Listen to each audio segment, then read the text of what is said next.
aanu ku bilownay maanta waxaa degan magaalada Qabridahare ee dowlad deegaanka Soomaalida Itoobiya kadib markii ay amniga la wareegeen ciidamada federaalka. Waxay ka dambeysay xiisad ka dhalatay gabar 18 jir ahayd oo qoyskoodu ay sheegeen in ay ku dhimatay saldhigga booliska ee magaalada Qadaryan kadib markii la xiray. rabshadihii ka dhashay warka ku saabsan geerida gabadhaasina waxaa la sheegayaa in dad badan loo xirxiray. علي عبد الله فيحيى علي شعاع oo gabadha dhimatay awgeed ah kana mid ah odayaasha magaalada Qabridahare ayaa sida wax u dhacay waxa uu ga waramay wariyaha BBC-da Cabdinuur Sheekh Maxamed Isxaaq oo London jooga. waa Taysiir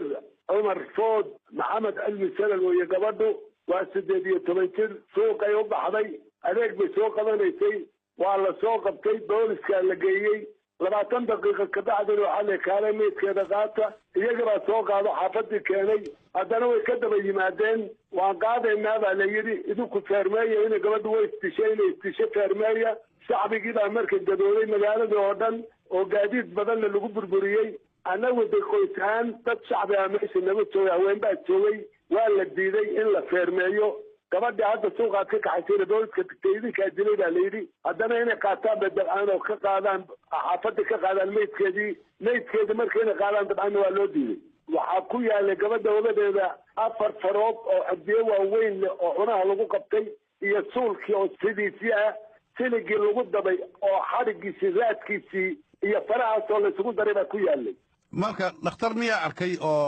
caddeeyey gabadhan in ceega lagu dhigay oo ceegadaas ay u dhimatay dhakhtarkii baa yimid markii meesha buu ka dhacay qoladii federaalka ayada askarta ahayd dhakhtarkooda yimid gabadhuna cunaha u dhimatay oo la dabay buu sheegay markii intaa la sheegayna dadkii markaas buuqa bilaabay hadda gabadhii meedkeedii iyo meera iyadii hadda gabadha xalay 10 saacda federaalku aasay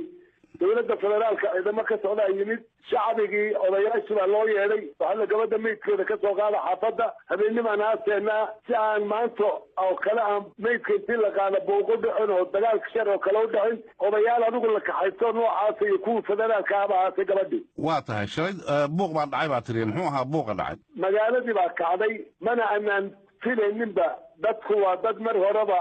iska bislaaday buu ahaa dadka intaa tirada la eg yaa mar kaliya ku wargeliyey gabadha inay dhimatay oo dhinaciina sida aad sheegaysaan la ceejiyey oo la dilay gabadha markii ayadoo suuqa ka adeegaysa oo xaragoonaysa la qaaday waa la wada arkayey markii booliska ay tagteen la geeyey waa la arkayey marka dambe la soo saarayna magaalo saaweyn maaha waa la arkayey dadkuna dad awalba degsanaa oo habeen walba lala baxayo ida baadi oo kale aad mooysa habeenba mid la baxayo buu ahaa dadka dhagaha una taagnaa gabadha markii meydkeeda la keenayba magaalada oo dhan bugbaysay warka wuu soo gaadhay iminka marka maxaad ku wada xaasheen idinka iyo ciidamadii iyo madaxdii federaalka ahaa ee timid arrintii gabadha maxaad iska wada xaaleeda ma jiro xalku dadka xadhanaa ku qof baa xadhan dadka jajabina qaybiyay rabay soo daayeen dad ilaa 58 odayaal oo tiflan baa jira Qabridahare waa wadnihii gobolka inay u soo dhacgato dowladda federaalka si degdeg ah inay u soo gasho oo waxaan kala qabato oo booliska iyo waxaan dadka la qabatay aanu ka codsanayna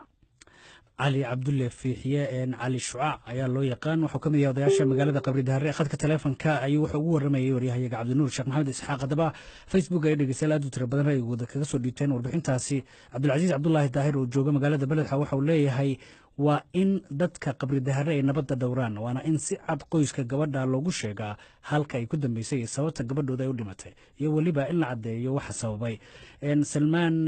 Mahad Faarax oo Burtinla ka soo qoray wuxuu leeyahay runtii aad baan uga xumahay gabadha ku dhimatay saldhigga booliska ee Qabridahare dowladda Itoobiya ee maamulka kilinka waxa waajib ka ah yiri inay jawaab cad ka bixiyaan oo ay ka keenaan hadii kale waxaa dhalan kara buu rabshado baahsan iyo cawaaqib xumo baahsan waxaan qaar ka mid ah dhageystayaasha BBC ee Facebook dhageystayaal halka nagala socotaan